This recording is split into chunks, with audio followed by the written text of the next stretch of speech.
Hello guys. Objective सवाल class 10 से खास करके ज्यामिति का हम यहीं पर समाप्त करने जा रहे हैं। अब इसके बाद मैं आपको 2 अंक का सवाल लाऊंगा, उसके बाद फिर शुरू करूंगा 5 अंक का सवाल। तो यहाँ भी 2 सवाल हम लिए हैं। फर्स्ट सवाल है, बगल के समकोण त्रिभुज ए बी सी में समकोण बी से बी डी लंब ए सी डाली गई है। डाली गई है तो ए डी बराबर हुआ, तो ए डी बराबर नहीं, बी डी बराबर, तो बी डी बराबर हुआ, यानी इसका पूछ रहा है। ए भी समकोण त्रिभुज है और इससे इस पर लंब डाला गया है, तो ए भी समकोण त्रिभुज हो गया, भी समकोण त्रिभुज हो गया। ए दिया हुआ है, ए डी कितना 4 cm दिया हुआ है, चित्र में है, यहाँ पर नहीं है, चित्र में है। तो कहता है कि चित्र के आधार पर ये 4 है, ये आपका 9 है, तो बी डी कितना होगा। तो अब जानो, जब किसी समकोण त्रिभुज के समकोण से सामने के भुजा पर लंब डाला जाएगा, तो वह लंब रेखा खंड जो है, जो सामने वाला भुजा को 2 बराबर भागों में बांटेगा, उसके गुणनफल के बराबर होता है। ठीक है। हम एक और भी नियम इसके पहले बताए थे कि ई अगर अर्धक होगा तो इसका अनुपात और इसका अनुपात बराबर होगा।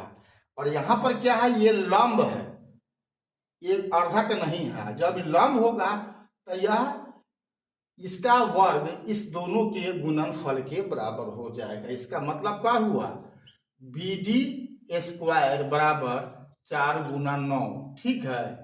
तो बी डी बराबर क्या हो जाएगा, स्क्वायर हटेगा तो इधर का वर्गमूल हो जाएगा। 4 का वर्गमूल 2 होता है और 9 का वर्गमूल 3 होता है। 3 दूनी 6, इसमें 6 है तो है, यही आंसर हो गया 6 cm। कितना इजी है, फोकट का नंबर है, ऐसा पूछा हुआ क्वेश्चन है आपको अभी तक के बोर्ड में। ठीक है।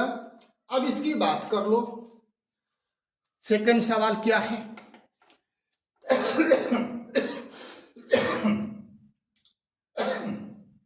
त्रिभुज ए बी सी समरूप त्रिभुज ए डैश बी डैश सी, 2 गो त्रिभुज है।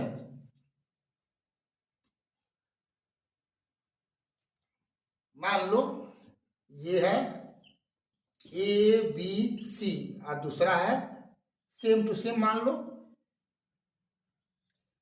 ए dash B dash C dash. इसमें दिया हुआ कोण ए कितना 50 डिग्री और कोण बी 70 डिग्री। अब बोला है कि ये दोनों समरूप है। तो 2 समरूप त्रिभुज में संगत कोण क्या होता है, समान होता है। अब भुजा तो अनुपातिक होबे करता है, संगत भुजा। तो यहाँ पर कोण की बात कर रहा है, ये 50 है, ये 70 है, और ए बी सी समरूप है ए डैश बी डैश सी के, यानी क्रमशः ले लो। तो ये क्या हो जाएगा, ये भी 50 होगा और ये 70 हो जाएगा। तो कोण सी इसका कितना होगा, तो 7 5 12 60 डिग्री होगा। इसका भी वही कहानी होगा, तो ये भी क्या होगा 60 डिग्री होगा। यानी आंसर कौन होगा, सी होगा, क्योंकि त्रिभुज के तीनों कोणों का जो 180 होता है। इस आधार पर सी निकल गया, तो सी के संगत ये भी संगत होगा, यानी समान होगा।